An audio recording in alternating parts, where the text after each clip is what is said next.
ഇവിടെ Shri Anil boss, Modi guarantee, നമ്മളെല്ലാം കേരളത്തിലെ തെരഞ്ഞെടുപ്പ് കാലത്തുമൊക്കെ ബി ജെ പിയുടെ ഏറ്റവും പ്രധാനപ്പെട്ട ഒരു വാദം വികസനം എന്നുള്ളതായിരുന്നു. നിങ്ങളുടെയൊക്കെ ചർച്ചകളിൽ തൊട്ടപ്പുറത്തും ഒക്കെ നിന്ന ബി ജെ പി പ്രതിനിധികളിൽ നിന്നതൊക്കെ കേട്ടിട്ടുണ്ടല്ലോ. രാഷ്ട്രീയം ഒഴിവാക്കി വികസനത്തിൻ്റെ അന്തിമ വാക്കാണ്, മുഖമുദ്രയാണ് മോദി എന്ന നിലയിലേക്കുള്ള ഒരു പ്രചാരണം വിട്ട് മൂന്നാം ഘട്ടം മുതൽ അതിതീവ്രമായ ഹിന്ദുത്വ കാടിറക്കുന്നു, മുസ്ലിം വിരോധം അങ്ങനെ പറഞ്ഞുകൊണ്ടേയിരിക്കുകയാണ്. ഇപ്പോൾ നിങ്ങൾ തന്നെ എപ്പോഴും പറയാറുണ്ട്, ഇന്ത്യ മുന്നണിക്കകത്ത് തന്നെ ഏതാണ്ട് ഒരു 250ഓളം സീറ്റിൽ നേർക്കുനേർ ബി ജെ പിയുമായി ഏറ്റുമുട്ടുന്ന പാർട്ടിയാണ് കോൺഗ്രസ്. പക്ഷേ ആ പല കാരണങ്ങൾ കൊണ്ട് പ്രഹരശേഷി, ബി ജെ പിക്ക് മേൽ കോൺഗ്രസ്സിന് സൃഷ്ടിക്കാവുന്ന പ്രഹരശേഷി, സ്ട്രൈക്ക് റേറ്റ്, അത് പല കാരണങ്ങളും കൊണ്ട് വല്ലാതെ ദുർബലമായ കുറഞ്ഞുപോയൊരു അന്തരീക്ഷം രാഷ്ട്രീയത്തിൽ സംഭവിച്ചിട്ടുണ്ട്. പക്ഷേ ഇതുപോലെയുള്ള അതിപ്രധാനമായ വിഷയങ്ങൾ വരുമ്പോൾ അതേ മട്ടിൽ വളരെ ശക്തമായി അതിനോട് പ്രതികരിക്കാൻ കോൺഗ്രസ്സിന് കഴിയുന്നുണ്ടോ? ഇപ്പോൾ ഖാർഗെയുടെ മറുപടിയെക്കുറിച്ച് ഞാൻ സൂചിപ്പിച്ചു. പക്ഷേ പ്രചരണ രംഗത്ത് ജനങ്ങൾ ഉറ്റുനോക്കുന്ന കോൺഗ്രസ് നേതാക്കൾ എന്നുള്ളത് രാഹുൽ ഗാന്ധിയാണ്, പ്രിയങ്ക ഗാന്ധിയാണ്. അവർ ഈ പ്രചാരണത്തെ നയിക്കുമ്പോൾ അവരുടെ ശക്തമായ മറുപടികളിൽ മോദിയുടെ ഈ മുസ്ലിം വിരോധത്തിനെതിരായിട്ടുള്ള ആ ന്യൂനപക്ഷത്തിന്, ആ വിഭാഗത്തിന് പിന്തുണ നൽകുന്ന നിലയിൽ കോൺഗ്രസ് നിലപാട് സ്വീകരിക്കുന്നുണ്ടോ? ആ അർത്ഥത്തിൽ മോദിയെ തുറന്നുകാട്ടാൻ കോൺഗ്രസ്സിന് കഴിയുന്നുണ്ടോ?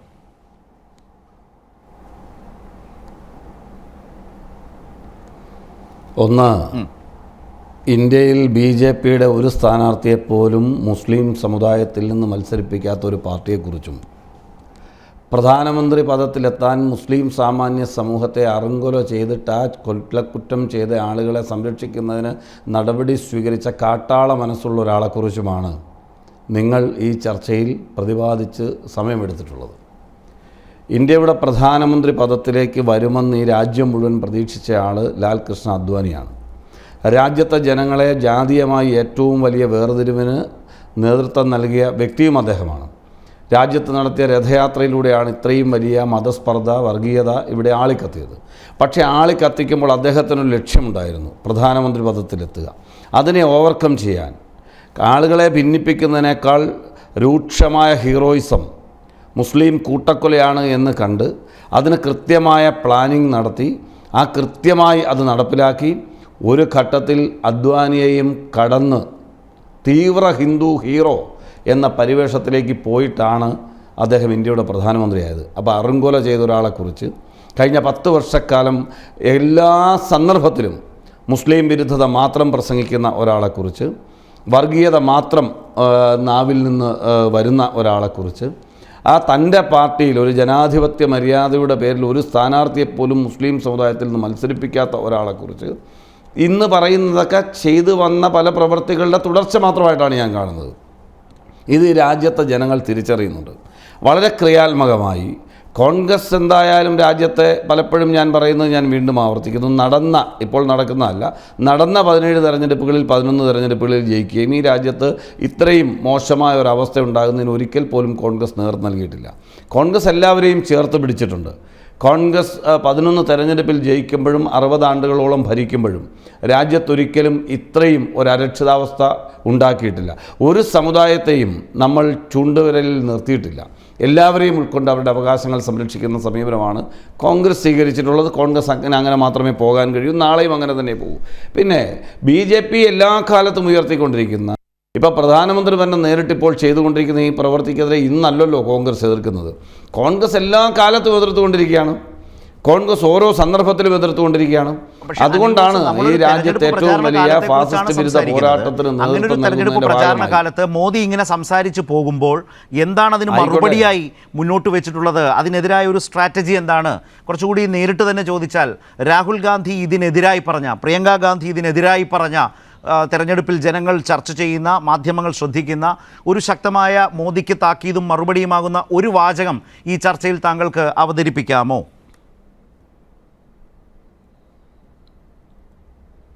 ഒരു കാര്യം നിങ്ങൾ മനസ്സിലാക്കിയിരിക്കേണ്ടത്, രാജ്യത്ത് വികസനോന്മുഖ രാഷ്ട്രീയം മുന്നോട്ട് വെച്ച് പ്രസംഗിക്കുന്ന പ്രധാനമന്ത്രിക്ക് ഇന്ന് ആ വാക്ക് ഉപയോഗിക്കാൻ പോലും കഴിയാത്ത അവസ്ഥയുണ്ടായത് ആരുടെ പ്രചരണം കൊണ്ടാണ്?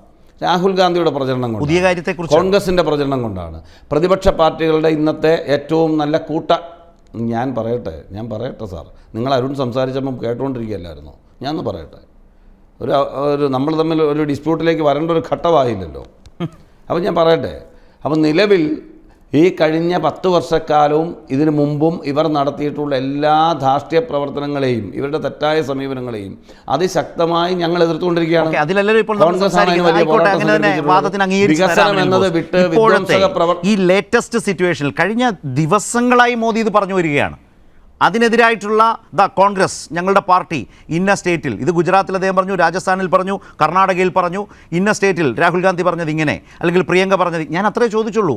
അത് കുറേ കൂടി ചർച്ചയെ കുറച്ചുകൂടി സജീവമാക്കും. അതുകൊണ്ടാണ് ഞാൻ ചോദിക്കുന്നത്. ഞാൻ താങ്കളുടെ ഉദ്ദേശം എന്നാണെന്ന് എനിക്ക് നല്ല ബോധ്യമുണ്ട്. താങ്കൾ എന്തൊക്കെയാണ് അർത്ഥമാക്കുന്നത്, ലക്ഷ്യം വയ്ക്കുന്നതെന്ന് എനിക്ക് നല്ല ബോധത്തോടു കൂടിയാണ് ഈ ചർച്ചയിൽ ഞാൻ പങ്കെടുക്കുന്നത്. കേരളത്തിൽ തെരഞ്ഞെടുപ്പ് കഴിഞ്ഞ ശരത്തെ ഇനി നിലവിൽ ഇന്ത്യയുടെ പ്രധാനമന്ത്രി നടത്തുന്ന മോദിയെ മുസ്ലിംസിനെ ഇത്രമേൽ അധിക്ഷേപിച്ചതിൽ ഞങ്ങളുടെ പാർട്ടി ഒരു തരത്തിലും വഴങ്ങിക്കൊടുത്തിട്ടില്ല എന്ന് പറയാവുന്ന സ്റ്റേറ്റ്മെന്റ് ഒന്ന് പറഞ്ഞു തന്നാൽ മതി എനിക്ക്. അല്ല, താങ്കൾ ഇങ്ങോട്ട് എഴുതുക, ഞാൻ എന്നിട്ട് സംസാരിക്കാം. രാഹുൽ ഗാന്ധി പറഞ്ഞാൽ മതി. താങ്കളുടെ വേദന തീരട്ടെ. അനിൽ ബോസ്, രാഹുൽ ഗാന്ധി പറഞ്ഞ താങ്കൾ സംസാരിച്ചിട്ട് ഞാൻ സംസാരിക്കാം. അല്ല, രാഹുൽ ഗാന്ധി പറയുന്നത് നിങ്ങളുടെ ഒരു കാര്യം ഞാൻ ശരത്തിനോട് പറയാം. നിങ്ങളുടെ ചീട്ടനുസരിച്ച് സംസാരിക്കാനല്ല ഞാൻ ഇവിടെ വന്നിരിക്കുന്നത്. എൻ്റെ പാർട്ടിയുടെ ലൈൻ പറയാനാ. അത് നിങ്ങൾ പറയുന്നത് നിങ്ങൾ സ്വന്തമായിട്ട് നിങ്ങൾ പരസ്പരം CPM-കാരെ വെച്ച് ചർച്ച ചെയ്തോളാം. അനിൽ ബോസെ, ഞാൻ എൻ്റെ പാർട്ടിയുടെ ലൈൻ പറഞ്ഞോളാം. എൻ്റെ പാർട്ടിയുടെ ലൈൻ ഞാൻ പറഞ്ഞോളാം. നിങ്ങൾ എൻ്റെ വായിലോട്ട് തിരികാൻ വരണ്ട, മനസ്സിലായില്ലേ?